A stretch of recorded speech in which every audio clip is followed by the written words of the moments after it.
My name's Philip Lovejoy, and I'm the Executive Director of the Harvard Alumni Association. A few housekeeping notes before we begin. Please note that today's program is an off-the-record opportunity created for reunioning a Harvard alumni. We are using a Zoom meeting today, so while you will remain muted, please feel free to have your camera on. Also, the chat is open for you to share your thoughts and recollections with one another. If you have a question for our speaker, please send a chat directly to HAAQ&A, so your question will be asked at the end of the presentation. It would be great for you to include your class here with your question. Finally, closed captioning is available by selecting the CC button at the bottom of your screen. Today, we have hundreds of Harvard College alumni who are with us celebrating their 5th to 75th reunions, as well as members of the Crimson Society representing those classes who have already celebrated their 50th reunion. I'm thrilled you're all here with us today. It's my pleasure to introduce today's speaker, Professor and historian Zachary Nowak. He's an alumnus of the university, receiving his doctorate from Harvard's Program in American Studies in 2018. He's served as the College Fellow and Lecturer in the History Department at Harvard, and helped to launch the Umbra Institute Center for Food and Sustainability Studies in Perugia, Italy. And he's currently teaching at the Extension School.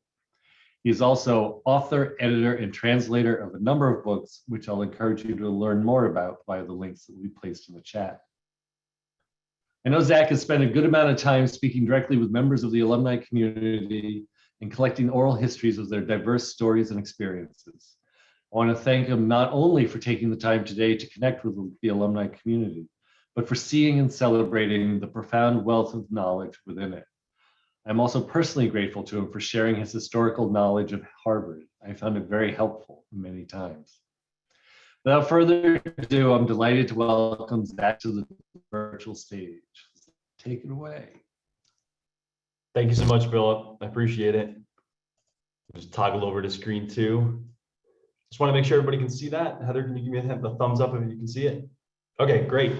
I'd like to thank Heather Gain, Philip Lovejoy, Chris Serwacki, Kristen Diamichis, and also Angela Wright, and everybody else at the HAA who made this possible. I first want you to do this.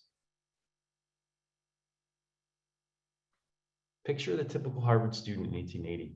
And my guess is you're picturing somebody that looks like this. And these were certainly important people at Harvard, and they were also self-important people. And actually, the guy in the front row, second from the left, is Teddy Roosevelt.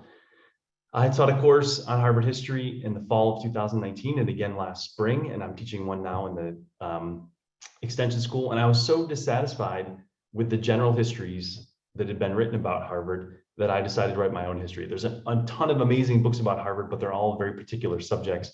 And tonight, I'll give you some of the anecdotes that I discovered in the research and even read a couple passages from the book manuscript. I am definitely not the first person to write about Harvard, even general histories. There are literally scores of books on the subjects, and one of the best known general histories is by my predecessor in the history department, the historian Samuel Eliot Morison. However, his history ends in 1936. I'm also not the first professor who's taught Harvard history. Some of you on this call may remember Reverend Peter Gomes. He taught a class that for many years was called Religion 1513, History of Harvard and its Presidents. And Gomes drew extensively on Morison.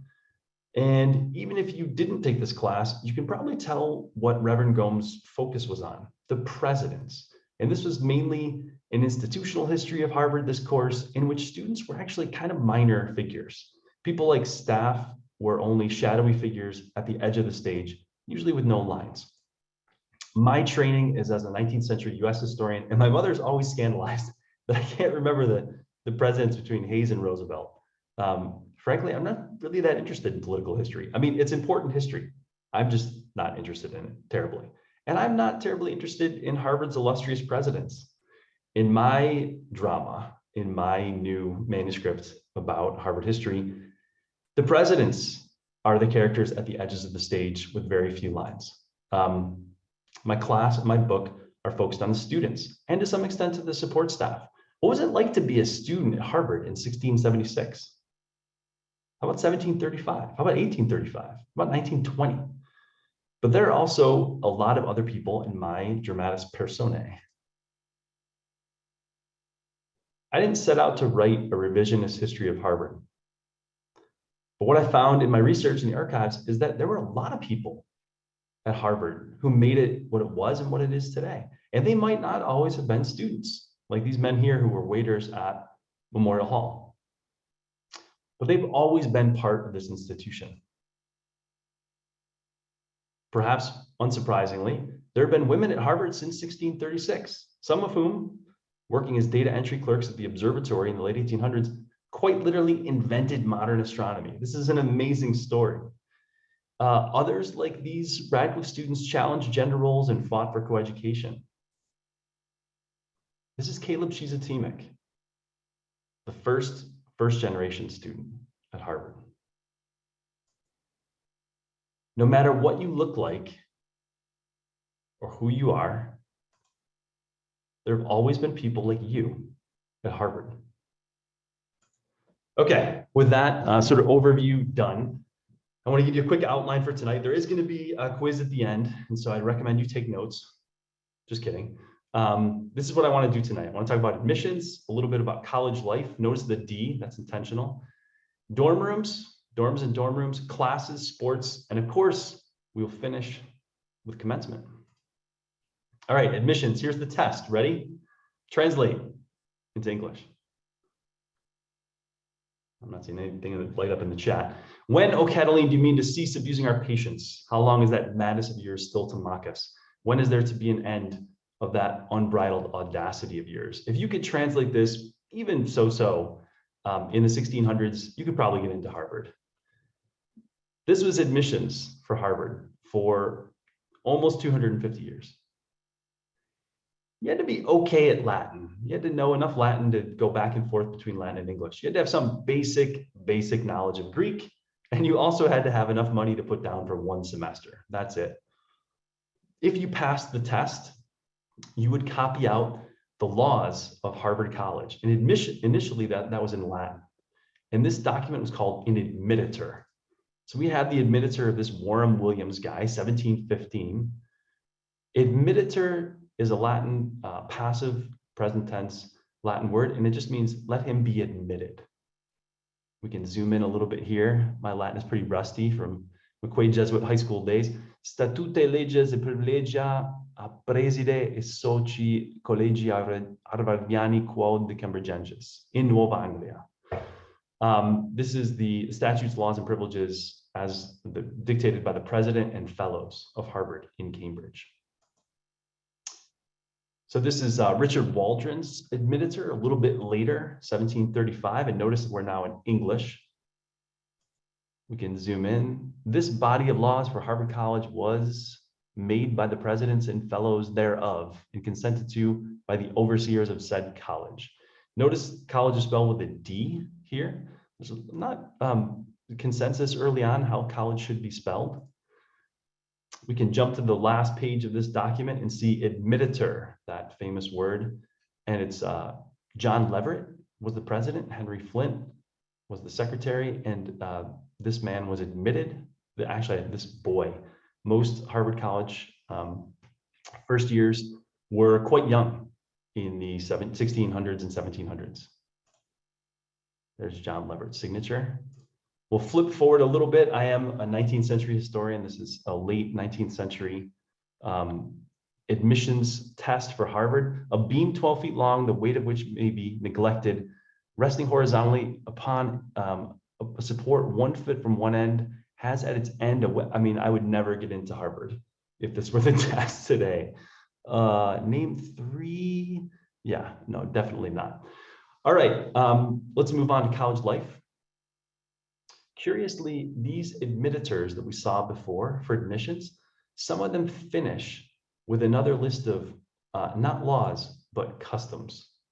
So here are the college customs. This is actually the same admonitor we saw before, Richard Waldron. Richard clearly is not quite sure yet how to spell college because on the first page, he spells it with a D, but here it only has a G. I'll let you try to read these a little bit.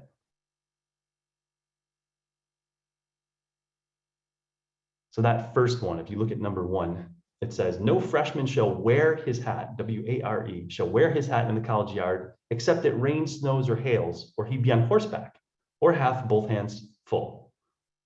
If you drop down to number 6, this is one of my favorite ones. Number 6 says, no freshman shall talk saucily to his senior or speak to him with his hat on. Lots of stuff about hats here. Number 9, freshmen are to find the rest of the scholars with bats, balls, and footballs. Come back to that. Number 16, no freshman shall lean at prayers, but shall stand upright. Harvard for over 250 years had required chapel twice a day. And 20, my personal favorite, no freshman shall mingo against the college wall, nor go into the fellows' arsejon. I'll leave that to you to ponder. So we have all these laws and rules. There's lots of laws and rules published at Harvard, and it's always interesting to compare textual documents to other records from the past. And one way we can do that is we can look at things that are found in Harvard Yard. There's been a number of excavations of Harvard Yard going on till today. There's a class that's called the Archaeology of Harvard Yard. So here we go. Just take a second to read that.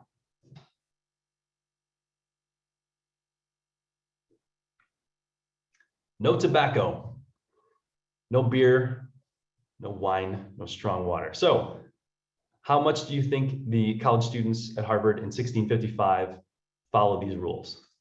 And if you guess not at all, you are right. So when there are these archaeological excavations in Harvard Yard, they find hundreds and hundreds and hundreds of these pipes, of these broken pipes.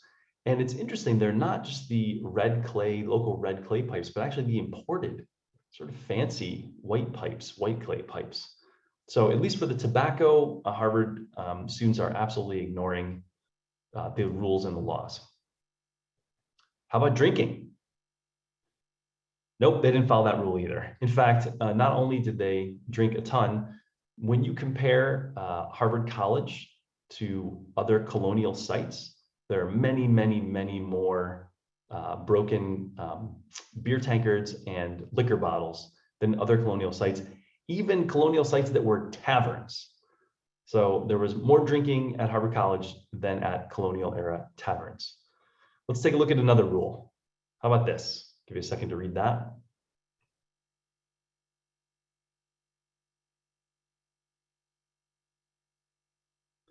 Without strange ruffian-like or newfangled fashions, without all lavish dress or excess apparel.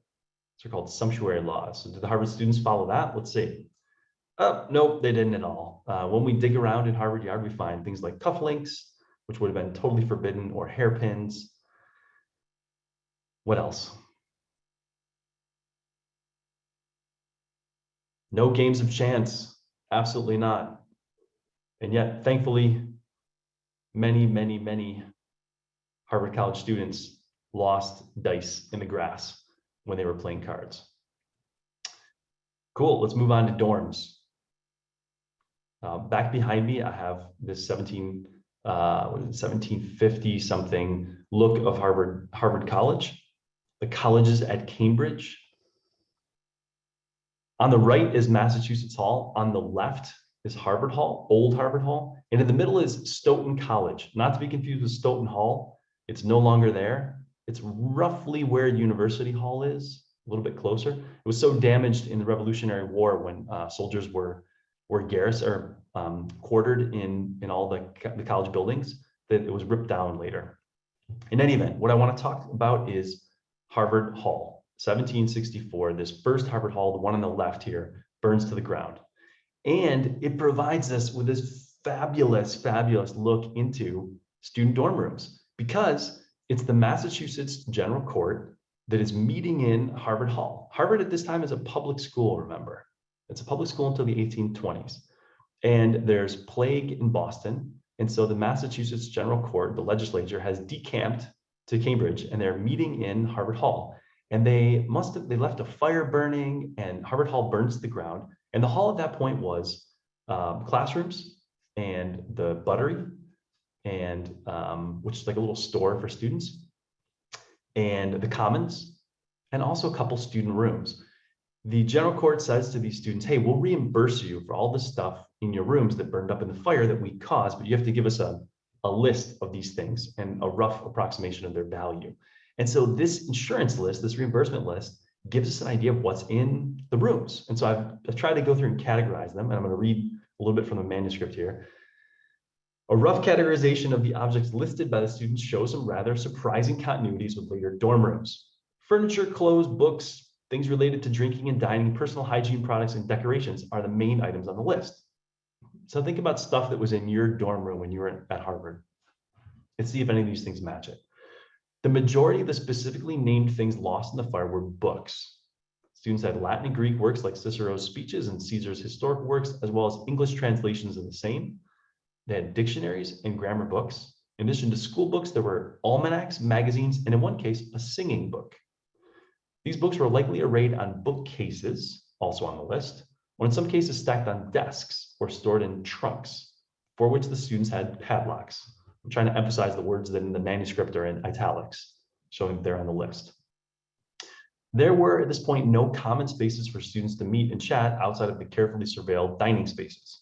And this was likely the reason that there were so many chairs. I really couldn't get over this. There were so many chairs on this list. Several students had half a dozen chairs in their room, and one student even had 10.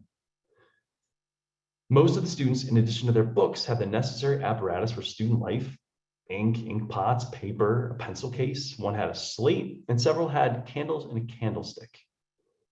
These were complemented by personal hygiene products, combs and brushes, razors, looking glasses, mirrors, and several crisping irons for wigs. It's not clear where the students stored their clothes, but they had linen shirts, breeches, jackets, towels, and several kinds of hats. This was very amusing. There was an old hat listed, a beaver hat listed, and a square hat listed, as well as belt buckles, gowns, handkerchiefs, shoes, and boots. There were also the necessary tools to keep a fire going: small shovel for ashes, tongs, bellows, and a tinderbox, as well as hammers, a hatchet, a file, and a whetstone. Not really sure what the students were using hatchets and whetstones for, but they're on the list. One category of dorm room object that may seem familiar to modern students are things for dining and drinking. Though colonial era students ate in Harvard Commons, they seem to have occasionally improvised cooking in their fireplaces. Not sure if anyone on this call has had that experience. And there was at least one chafing dish and a toasting iron. In addition to various plates, cups, and silverware, students also listed tea, sugar, 10 pounds of sugar in one case, 7 in another, a chocolate cake, a nutmeg and a grater, tobacco, and pipes. Unsurprisingly, probably to everyone on this call, booze was omnipresent. Students had wine glasses, rum, and 3 punch bowls, and a small barrel of hard cider. And then there's one last item, and I don't know if this last item, 2.5 dozen bottles, should be in the dining and drinking, or the first item in the next category, decorations. These empty bottles, I think, were proof of drinking prowess, then as now. A number of students listed maps or pictures or glassed pictures or woodcuts in their request for reimbursement from the provincial government. It's not clear from the records whether these were actually hung up on the walls and were meant as decoration, but it seems reasonable to conclude this was their function. I want to give a shout out to the class of 1961. I know John Hancock is on this call, and I saw at least 23 other people in the class of 1961. Thank you. The class of 1961 has paid for the renovation of these amazing dioramas, these 3 dioramas, which those of you who graduated before, I think, 1990 will remember from Widener. The dioramas are from the mid-17th century, I think, let's see, mid-17th century, and I can't remember the other 2 dates. 1936 is one of them. 1775, just before the revolution. We really appreciate this amazing restoration project. So here you can see, if I can go over on this screen, this is Massachusetts Hall. Here's Harvard Hall here. We've added Hollis and then Holden Chapel. Notice the orientation towards the west, towards the common. This changes. This right here is an 1850 book published by a Harvard student who just graduated called College Scenes. It's all online if you go to Hollis and look for it. And it's meant to be satirical, but even satire has to be believable. So there's some awesome pictures of around Harvard College in this era, 1850. We see this freshman who's just woken up. Notice the skull and crossbones to the right of the sleepy freshman. This is a running theme. We get the first new buildings on Harvard Yard. 1863, Gray's Hall is built. Thayer, Weld, and Matthews follow. I can give you another small look into a Harvard College dorm room. Notice the skull and crossbones in the top middle. Some of these elements will be familiar to you, lots of pictures, some signs that have been stolen from local businesses, fencing, boxing gloves, pretty crammed in here. So the college pump, why is this on Harvard Yard? Most upper class Americans were beginning to install central steam heating by the 1870s, and their sons who went to Harvard were increasingly dissatisfied with their frigid accommodations on the yard, not to mention the fact that all of the toilets in the yard dorms were located in the basement of the dorm, and the dorms had no running water. As late as the 1880s, any students who lived in the yard had to go outside to the college pump to get a bucket of water, even in winter. So this now is sort of this nostalgic symbol of old Harvard, OLDE Harvard. And yet I don't think any graduates of the 1870s and 80s, were they still around, would find this pump nostalgic in any way. What happens? Well, there's a mass exodus from the yard by students who could afford it. Rather than live in one of the small boarding houses around Cambridge, the wealthier students decided to live in Beck Hall. Built in 1876, where the Inn at Harvard now houses swing students, Beck Hall offered all the modern conveniences.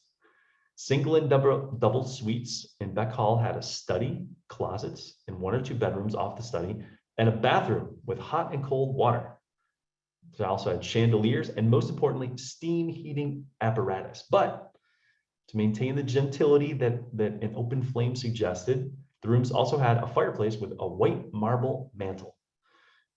So Beck Hall's enormous success led to the construction of what came to be known as the Gold Coast in the last decade of the 19th century. We'll get to that in just a second, but I want to show you where Beck Hall is. So let's do this. If you're at Grafton Street or at the Hong Kong, Barker, which some of you might think of as the Union, is off to the left. The Yard is off to the left. Mass Ave going towards Central Square is off to the right. And I will just pull this back a minute. This is Beck Hall. It's right up on the front. And now the Inn is sort of in the background there. Okay, the Gold Coast. So the upper right hand of this photograph is Lamont, if that can help you get oriented. The Gold Coast was a stretch of Mount Auburn Street between Holyoke Street and Bow Street, where, one after another, as you can see here, huge new private dormitories were built to accommodate the wealthier set of students who didn't want to haul water from the college pump, nostalgia notwithstanding. There's Claverley Hall, 1893, Randolph Hall, 1897, expanded in 1902, Westmoreland Hall, 1898, also expanded in 1902. They're all modeled on Beck Hall, that first private dorm, but they're built on a way more opulent scale. Their owners, the owners of these private dormitories, wanted to attract people like Franklin Delano Roosevelt, who arrived in 1900 and rented room B17 in Westmoreland Court. Roosevelt and his Gold Coast classmates enjoyed not only running water, steam heat, and private dining. Their dormitories also had grand staircases, libraries, lounges, and in the case of Westmoreland Court, a heated indoor pool, which some people on this call probably swam in, because these dorms, these private dorms, are bought by Harvard in the early 30s and become the first house, Adams House. I'm sure there's some Adams House grads on this call. Another slightly sadder story is the river dorms. You can sort of see them here. There's the Charles River. At the top is the Yard. The river dorms are built over the top of a pretty thriving working class / light industrial neighborhood called Riverside. This is a fire insurance map, really nicely shows what buildings are made out of. All those yellow buildings inside of that sort of triangle of blue lines, that's Riverside. And Riverside is almost all wood. By 1916, you have the new freshman dorms down the river. sort of the core of the later house system. And by the 30s, most of the houses have been built. So building in the house system, Harvard alumni quietly buy up the rights to all these houses. And then as soon as Abbott Lawrence Lowell becomes president in 1909, they hand this over to Harvard for a song, and Harvard demolishes all these buildings, kicking out all these working class people and building the house system. Okay, let's talk about classes. Take a look at sophomore year, first term. Geometry of planes and solids, a little bit of history, Cicero, analytic geometry, including trigonometry, Blair's lectures on rhetoric. The Harvard curriculum from 1638, which is when the first class arrived in Cambridge, from 1638 until the mid 1800s, really didn't change too much. It was super, super heavy on Latin and Greek with a little bit of, I guess you could call it STEM. Natural history, STEM, sort of natural sciences, not done super in depth, but done to some extent. Everybody who came into Harvard did exactly the same thing. Didn't matter if you knew Latin already or didn't know hardly any Latin at all. The classes took all their classes together. So when you had the class of 1850, when they entered, they took all of their classes together. The classes back then, until the Civil War, were fewer than 100 students. So you could really get to know everybody in your class. There's another satirical sketchbook, The Manners and Customs of Ye Harvard Students. And this shows a classroom in the 1870s. You notice all the bored students. Notice too, they're all men. It's an unheated room. That's why they'll have their coats on. And this is a recitation. This is the main pedagogical system. Students had to memorize passages and simply recite them. It wasn't really an in-depth seminar type educational system. I'm going to jump backwards. The Rotten Cabbage Rebellion of 1834. The students basically have a riot after a food fight in University Hall in the Commons, the dining hall. And a lot of historians have looked at this and seen just students that are sick of a sort of a surveillance state or sick of bad food. I really see this as frustration with a backwards curriculum based on Latin and Greek that they really don't see the point of. And after this rebellion, Harvard starts introducing slowly the elective system. Students can actually choose which classes they want. This doesn't really come in until the early 1900s, but it starts with this rebellion. I want you to think of the easiest classes that you took at Harvard.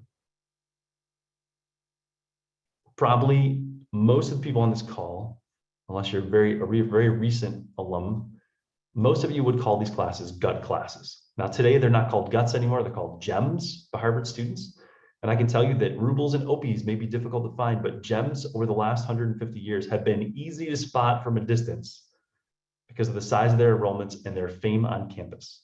One of the very first gems after the introduction of the elective course system was Professor Nathaniel Shaler, Geology 4, which in 1880 was reputed to be all the geology necessary to a gentleman. While the definitions may differ on what makes a gem, the core characteristic is an excellent return on investment, a relatively secure A in return for minimal time in the lecture hall, reading and writing papers. Innovative and generous Harvard students of today have even created an online student-made gem finder, which reviews and classifies potential gems in order of their easiness, if not their rarity. Harvard students, like those everywhere, have long given classes informal names. Not all nickname classes are gems, but gems often get nicknames. And the Crimson is an absolute gold mine for trying to figure out these nicknames from classes past. I'm sure some of you will recognize some of these. The history of the South was called Mint Juleps. Maritime and naval history, boats. 20th century painting, spots and dots. Human behavioral biology, sex. Chemistry 1, kitty count.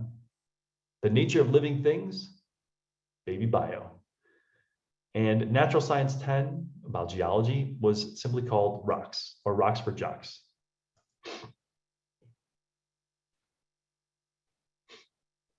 Some of you might have been here at the bust.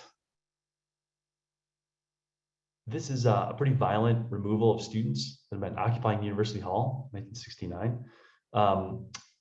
But this also led to a pretty radical change in the curriculum. Students, all of a sudden, as of 1969, had much more of a voice in the curriculum. Or 68? Am I making a huge mistake here? I'm sure the chat will light up with my mistake. This is really what gives enormous force to the push for what was then called Black Studies and the creation of the Department of African American Studies, but also greater emphasis on women in the curriculum. Sports. This is again from College Scenes. We can see one of the first boating club boats. The first appearance of a new boating club is generally most gratifying to disinterested spectators than to themselves. This again is from College Scenes in 1850. So we know that there were clubs, but it was not yet a team. However, everything changes in 1852. There is the director of the Boston, Concord, and Montreal train line, James Elkins. He's riding on the train, and he strikes up a conversation with a Yale student that he knew, James Whitten. And they happen at that moment to be passing right beside Lake Winnipesaukee in southern New Hampshire. And Elkins remarked to Whitten, who was in a boating club at Yale, what a perfect place Lake Winnipesaukee would be for a race, and how spectators could take the train and then watch the race from the train itself. And Whitson agrees, and Elkins, the director of the railroad, offers to pay all the expenses if Whitten, a member of Yale's rowing club, could get the team from Harvard to race against Whitten and his teammates. And so the very first sporting event between two American colleges, Harvard and Yale, takes place very close to where Elkins and Whitten had spoken in June. This is in August 1852. And the Yale team was dressed in white and red, and the Harvard team had white and blue, as the Harvard crimson was not yet in vogue, as one of the sources tells us. Harvard had only one boat. The original ones the students had purchased was called the Oneida. So this is a great scene. You have three different teams from Yale and one team from Harvard. Remember, these are student clubs. They're not yet a formal team. And they get down in the water, and the pistol goes off. They're going to do a heat first, just a practice match. And Harvard is behind. There are two Yale teams that are way ahead, but the Harvard team actually catches up and surpasses the two Yale teams. And Harvard wins the heat, the dry run here. And they go back to the wharf, and all their friends are there. They've come up on the train from Boston, and they take them, the winning race crew, and give them ale and whiskey and cigars. And I sort of imagine, this isn't in the sources, but I sort of imagine they almost forget to do the actual race. But finally, someone says, come on, let's do the race. And they get back in the water, and the pistol shoots again, and it's neck and neck, neck and neck. And then there's a big piece of wood in the way of the Harvard boat. They swerve around it, and Harvard wins. So the first intercollegiate sporting event in the United States ever is the Harvard-Yale race, and Harvard does indeed win. Very quickly, this is a photo from the 1870s.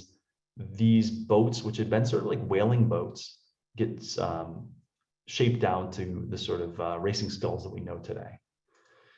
How about football? This is football in the Delta. The Delta is a triangular piece of ground where Memorial Hall is right now. And that was basically an athletic field. If you read here, it says, in the annual football contest, the sophomores kick the freshmen, and the freshmen vainly strive to kick the ball. This is again from College Scenes, 1850. Notice that no one's wearing uniforms. It's impossible to tell which side you're on. This makes it really difficult for the freshmen. They don't know who each other is, and yet all the sophomores know each other. Football at this point is actually soccer, and ultimately it's an interclass sport, not an intercollegiate sport.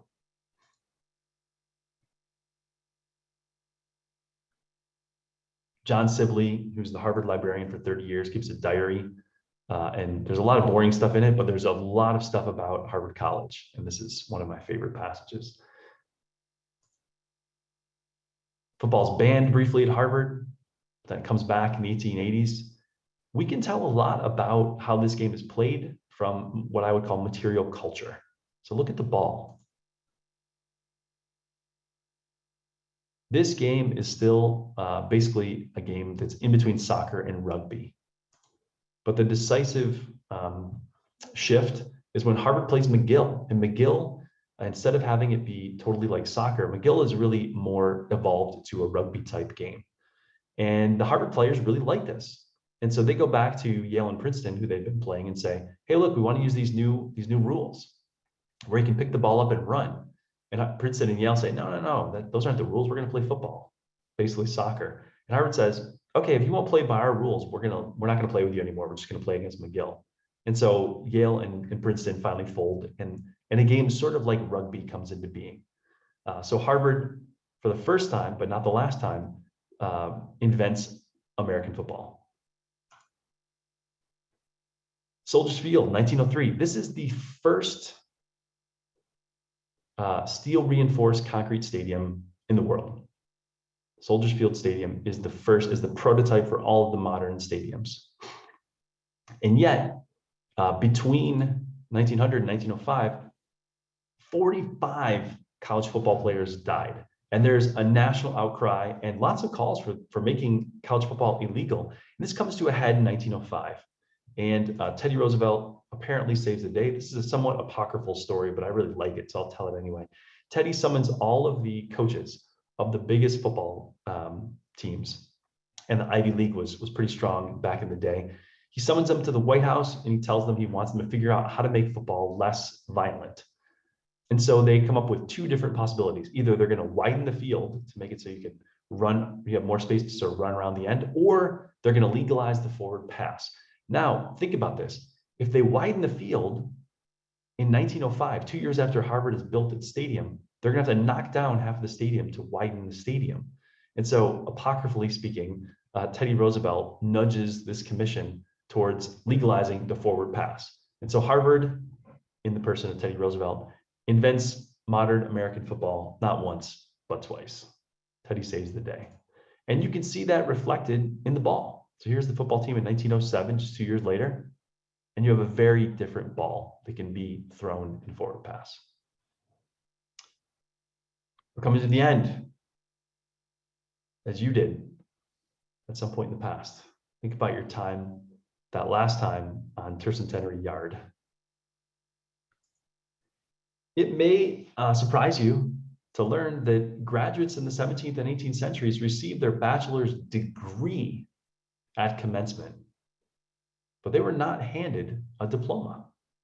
As part of the ceremony, the president of Harvard College handed each graduate a book of arts.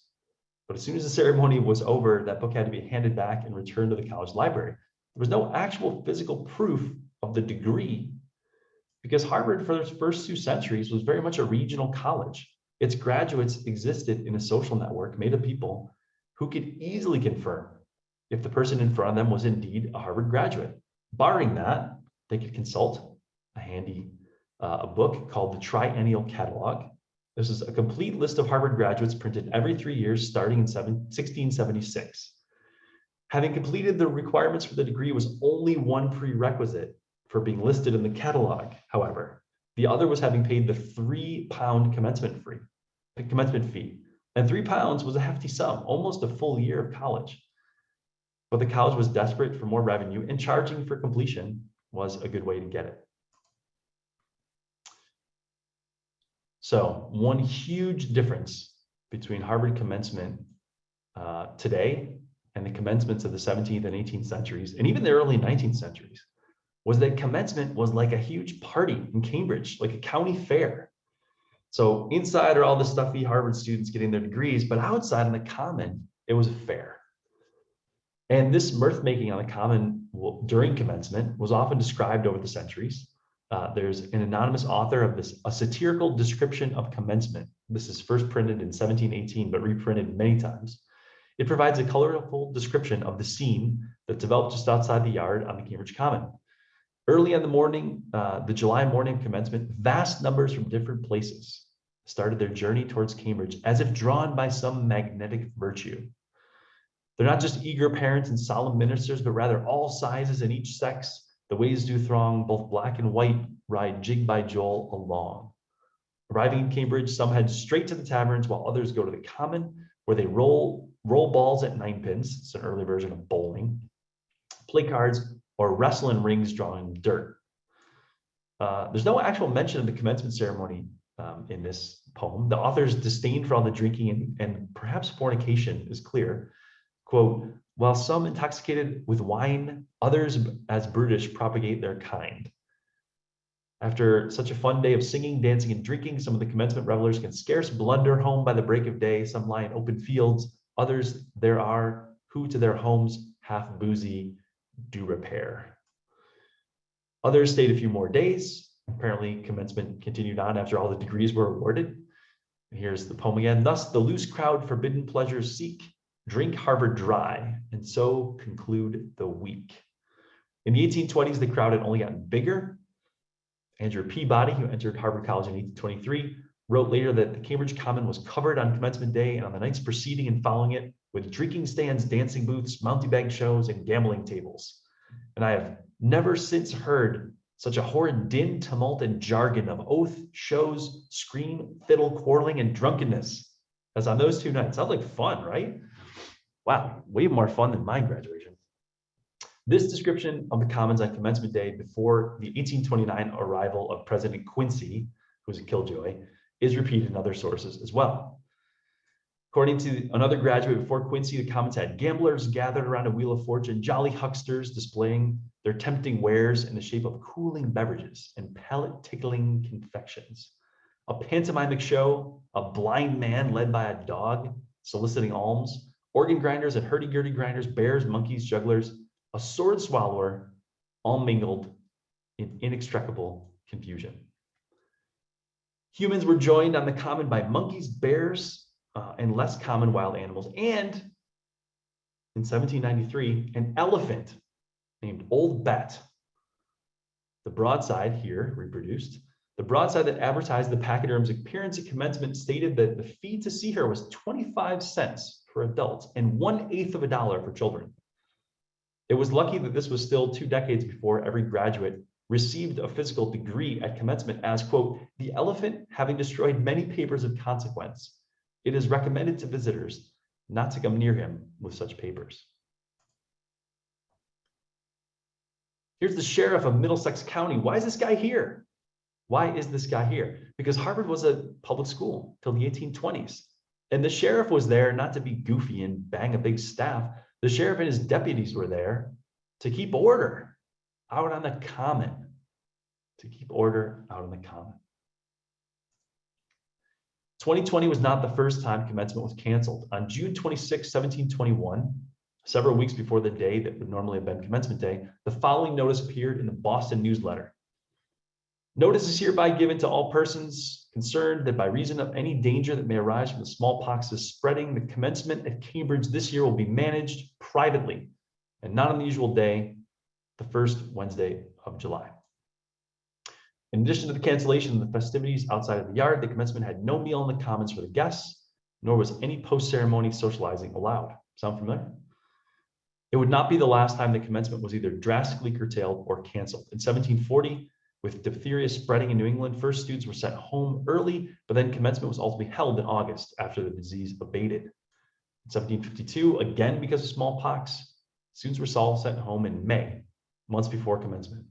Those who had completed their coursework were awarded the degrees without their personal attendance.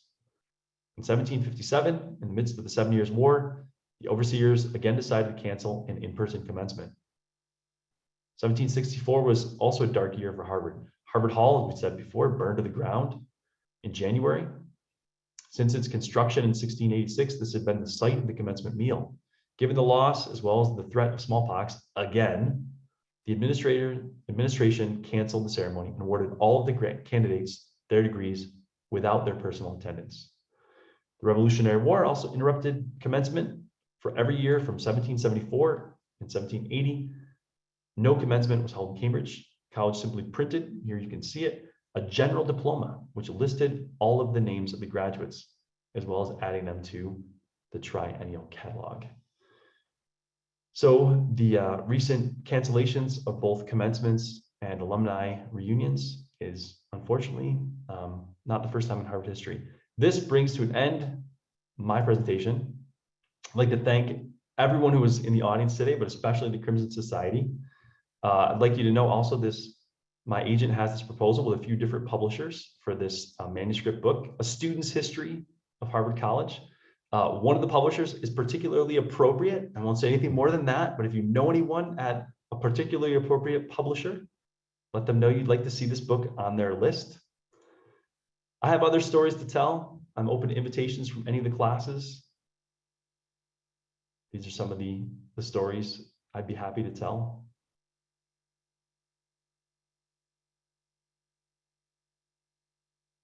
Most of these are in the manuscript.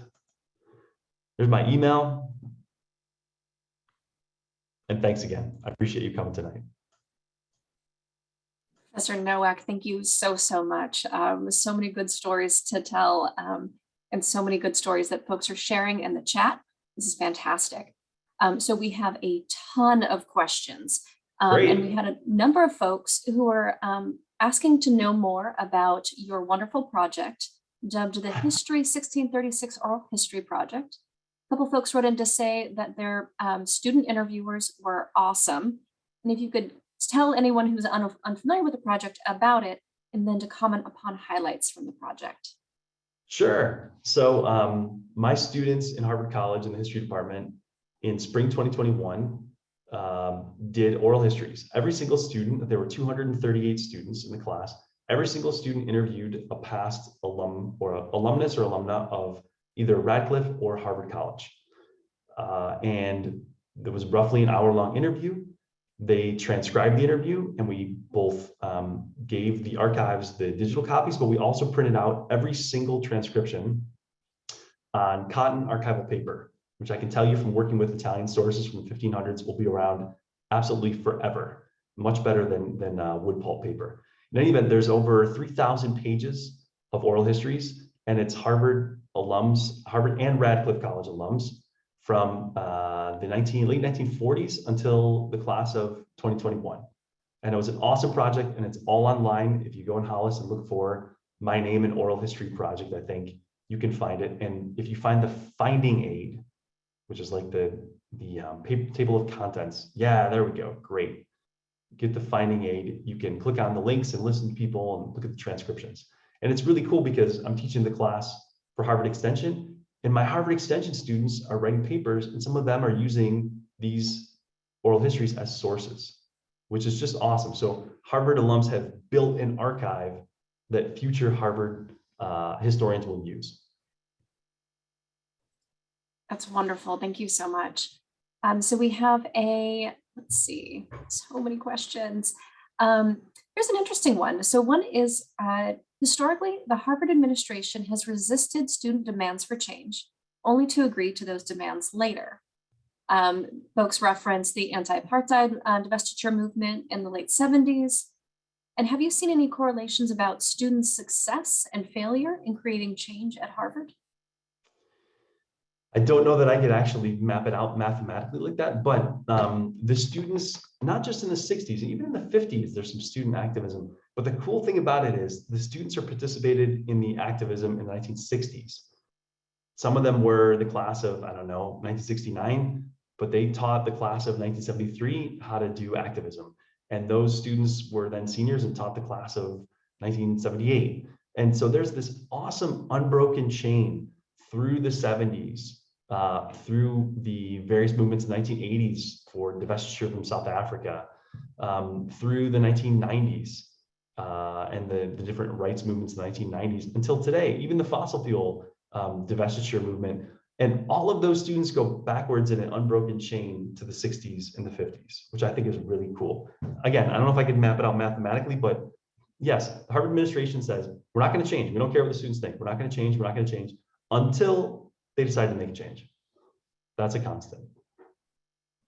Thank you. Pearl Chan from the Harvard College class of 1997 asks if the Harvard archaeology finds that you referenced earlier in your talk, are those available anywhere online for folks to look at more closely? The Peabody Museum's interface is not a wonderful one, but there's a great book about the archaeology of the Ivy League I can't remember the name of the book, under the Ivy League or something like that, or beneath the ivory tower. And it has a great chapter on Harvard, which I absolutely recommend. Great. So we have a number of different questions that are asking for more particulars about the college life in the 17th century. So folks are curious about the cost of tuition and the average age of entry for students into the college, and related, what was the goal when folks were coming in? Was it specifically to have a career as a minister, or were there other reasons why folks were coming in? Oh man, I'll tell you, get a bunch of Harvard college grads, you're gonna have awesome questions. So these are great questions. I'll take them one at a time. So cost of tuition, what was the purpose of Harvard College, and then the age. Cost of tuition, Harvard has always been, to some extent, for elites, always. But Harvard has also always been accessible to a certain part of the middle class, and even to a small set of first generation low income, we would say these days, students. In the 1800s, there's even a movement of philanthropic associations that sponsor students to go to Harvard that are going to become ministers. However, what is the purpose of Harvard College education? Even at the highest point of Harvard alums becoming ministers, it's only a third of the class. So there's a big debate among historians of Harvard, and I think there are like 3 of us. So I guess I'm one of the top 5 scholars of Harvard history, which is exciting. There's been a big debate for the last 50 years. What was Harvard for? Did they create it? Did the Massachusetts Bay Colony, remember, this is a public school created by the state, not by John Harvard. He's just an early benefactor. He was not the founder, despite the statue. What was the purpose of Harvard College? Was it to make ministers? Well, if that was the purpose, they did a terrible job, because only a third of them became ministers.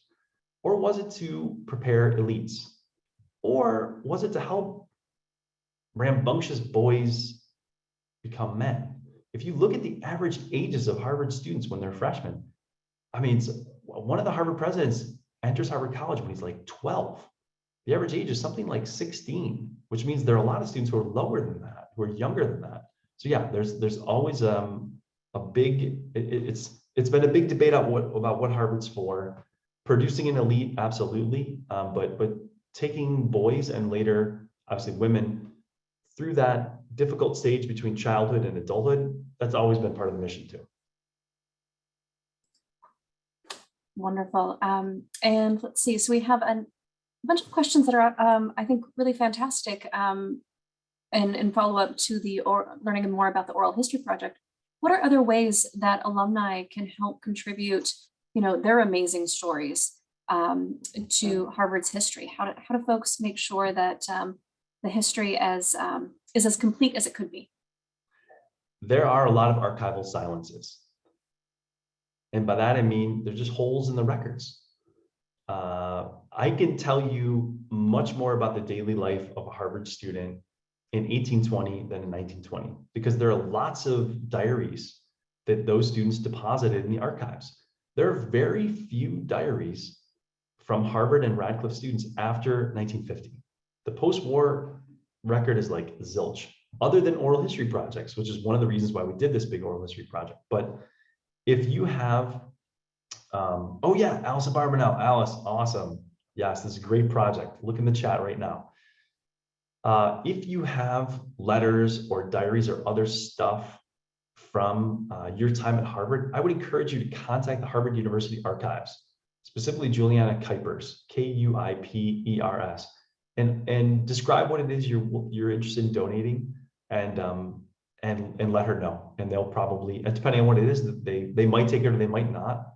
But that would be a way that alumni and alumnae could make it possible for people like me and other future historians of Harvard and Radcliffe to be able to recreate student life, which is so much more interesting than the president's lives. I don't know, maybe that's just me. I'm not really that interested in Derek Bach. I'm just not. But I want to know, what was it like to be on the Radcliffe Quad in like 1975? What was it like? Or 1995? So there's a great question that I think is sort of interesting to ponder right now. Have there been other events at Harvard over the years that materially disrupted students' education, like the COVID pandemic? So the other epidemics that I noted about the canceled commencements, but it's funny, the 1918 Spanish flu, Harvard doesn't really do much. And in fact, they sort of try to keep a lid on that, where they're like, no, we're going to continue to have classes. It's going to cause a panic if we close down. There's like big, they're not ROTC classes, but like the precursor to ROCT. And those classes meet in smaller sections. But Harvard never closes down during the 1918 pandemic. World War II was a huge catalyst for a whole bunch of things. But World War II is when Harvard gets sort of forced into, they don't call it coeducation, they call it coordinate education with Radcliffe. Harvard that had sort of looked down its nose at Radcliffe for decades. All of a sudden, so many Harvard students have gone overseas to fight in World War II. That 1943, they basically said to Radcliffe, hey, your students can come take classes with Harvard students if you give us basically all of your tuition. Oh, wow, I'm interested in this diary. Please write to me about that diary. I'm very interested. We'll share your yeah. email again in the chat to make sure that folks, if they've great. got stuff to share, they can share it directly with you as well.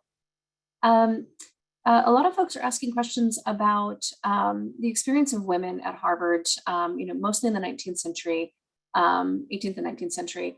And if there's a particular part of that history that is very intriguing to you, we've got questions about everything from academics to sports to arts for women on campus. So I would leave it to you if there's anything in particular you'd like to highlight.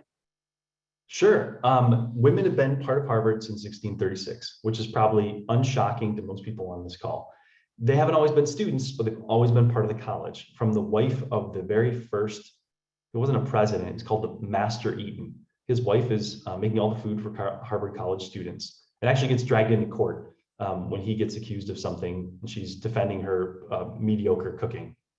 In any event, Radcliffe College is a big part of Harvard College's history. And you can't tell the history of Harvard without talking a lot about Radcliffe and its predecessors too. But there's actually another set of women that I just find awesome. And there have been 2 books on this subject. I'm certainly not the first person to talk about this, but that is The Women at the Observatory. So in the late 1800s, Edward Pickering, who's the director of the observatory, he decides he's going to use this relatively new technique of glass plate photography to take pictures of the night sky. He's going to do this massive project that he knows won't even be completed before his death. They're going to do a total sky map. They're going to assess the apparent magnitude of all of the stars in the night sky, and they're going to do photometry. So every single star, they're going to send the light through a prism and do its spectrum. Massive, massive project. And they hire Harvard College students to do some of the initial work, but those guys, they go out, they find other jobs, they get bored of it, they go off. So you got to have someone who's smart, but will work for really low money and also has no job prospects. Guess what? Women, right? In the late 1800s, perfect. And so the first one hired is Edward Pickering's housekeeper. His wife says to him, hire Williamina, she's smart. And so eventually there's this group of maybe 20 women, they're called computers. So this is sort of like the story at NASA. These women are doing essentially data entry. They're taking all of these photographic plates and assigning every single little tiny blip. They're assigning a number, and then they're doing the spectrum and they're assessing its magnitude. These women invent modern astronomy. As they're doing data entry, they start doing data analysis. They notice, wow, this magnitude scale we're using needs to be redone. They completely create this magnitude system, and it's called the Harvard system, but it's created by these women. One of the women figures out that there's these variable stars, but they're variable on a certain period scale. I don't know how that works, but these Cepheid variable stars, and it's basically how we know how far away other stars are in the night sky. And yet another one who works at the observatory comes up with this insane theory that stars are actually not just planets that are on fire, that they're mostly gas, helium and hydrogen gas. And she's, of course, dismissed because she's a woman. But then obviously later she's found to be spot on. So I just love that story. These women at the observatory basically invent modern astronomy. Professor Nowak, we're just at time here. I want to say thank you so much for sharing your time and your expertise with us today. This was a fantastic Absolutely. program. Absolutely. Thank you so much. Appreciate it. So we're at the end of our official time, so we're going to stop the recording here. So our folks that weren't able to join live will be able to have access to the full recording.